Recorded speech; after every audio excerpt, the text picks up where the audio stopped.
صبر کا پھل صدیوں پرانی بات ہے۔ ایک گاؤں کے چوپاہے میں کھجور، برگد اور بیری کے درخت تھے۔ بیری اور برگد کے درمیان کھجور کا قد آور درخت تھا۔ اسے اپنے قد آور ہونے پر بڑا غرور تھا۔ وہ کبھی بیری اور کبھی برگد کے درخت کی طرف دیکھتا اور طنز کرتا، برگد کے درخت تو اتنا پھیلاؤ رکھتا ہے مگر لکڑی کسی کام کی نہیں، نہ تو فرنیچر بناتا ہے اور نہ ہی تیری لکڑی خوشبودار ہے۔ مجھے دیکھ، میری شاخوں سے ٹوکریاں، چٹائیاں اور ٹوپیاں بنتی ہیں۔ میرا پھل ایک مکمل غذا ہے۔ اس پر برگد کا درخت کہتا کہ دنیا میں اللہ تعالیٰ نے کوئی چیز بے مقصد نہیں بنائی۔ سب حکیم میرے دودھ اور جڑوں سے دوائیاں بناتے ہیں جس سے بہت سی بیماریوں کا علاج ہوتا ہے۔ میرا پھل سینکڑوں جانور کھاتے ہیں۔ مسافر میرے نیچے آرام کرتے ہیں۔ صبح و شام پرندے میرے اوپر نیچے چہچہاتے ہیں۔ مگر کھجور کے درخت کا رکب ابھی بھی برقرار تھا۔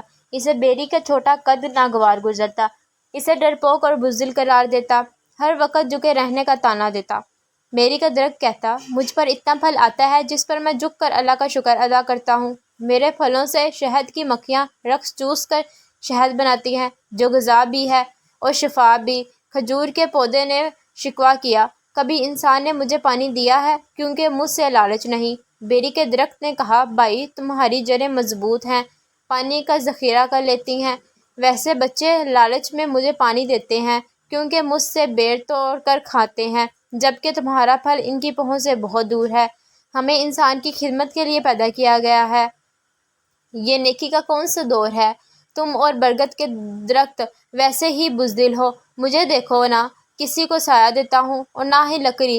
برگد کے درخت پر سارا دن پرندے شور کرتے ہیں جس سے میرا آرام میں خلل پیدا ہوتا ہے، اور تم پر کنکر پتھر پھینکتے ہیں۔ تم ہر وقت آنسو بہاتے رہتے ہو، اس لیے انہیں میٹھا پھل نہ دو۔ کھجور کے درخت نے مشورہ دیا، میرا پھل انسان کے لیے ہے، مگر مجھے افسوس اس وقت ہوتا ہے جب میری شاخیں توڑتے ہیں اور کچا پھل توڑ کر ضائع کرتے ہیں۔ اگر پھل پک جائے تو انہوں نے ہی کھانا ہے۔ یوں نوک جھوک میں موسم گرما گزر گیا۔ کھجور کا ایک ننھے پودا چند ماہ کا تھا جو زمین پر سر اٹھائے تھا۔ گرمیوں کے بعد سردیوں کا موسم شروع ہوا۔ اس بار سردیوں کے ساتھ بہت برف باری ہوئی۔ کئی فٹ برف باری کی وجہ سے سردی میں مزید اضافہ ہوا جس سے کھجور کا ننھا سا پودا کانپنے لگا۔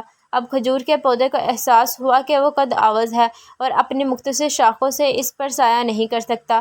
اس نے بیری اور برگد کے درخت سے درخواست کی کہ ننھے پودے کے لیے کچھ کریں ورنہ یہ مر جائے گا۔ اب بیری اور برگد کے درخت سوچ بچار کرنے لگے کہ وہ کیا کر سکتے ہیں، کس طرح ننھے پودے کے لیے سایہ بنائیں۔ دوپہر کو بچے اسکول سے واپس آئے۔ آتے ہی اسکول بیگ رکھے اور بیری کے درخت پر لگے پکے پیڑ توڑنے کے لیے کنکر پتھر لانا نہ بھولے۔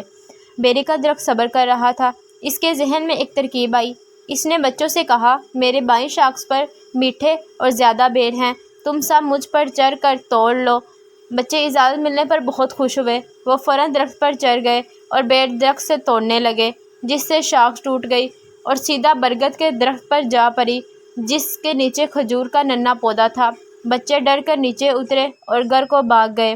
دیکھو، میں کہتا تھا کہ انسان خود غرض ہیں، دیکھ لو انہوں نے تیرا کیا حال کیا، تمہارا بازو توڑ دیا اور فرار ہو گئے۔ واہ رے خود غرض! تب بیری کا درخت بولا، میں نے جان بوجھ کر انہیں ایسا کرنے کا اکسایا تھا، لیکن کیوں؟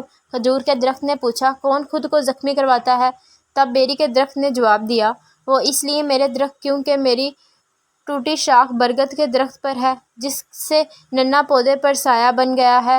اب اسے اتنی سردی نہیں لگے گی اور یہ اگلے سال تک بڑا ہو جائے گا۔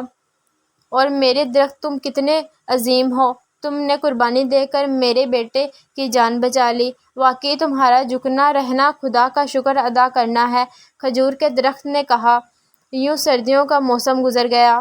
پیارے بچوں، اس کہانی سے ہمیں یہ سبق ملتا ہے، جھکنا بری بات نہیں، اللہ کی رضا کے لیے جھکنا بھی کسی کے لیے فائدہ مند ہو سکتا ہے اور آپ کی زندگی کو آسان بنا سکتا ہے۔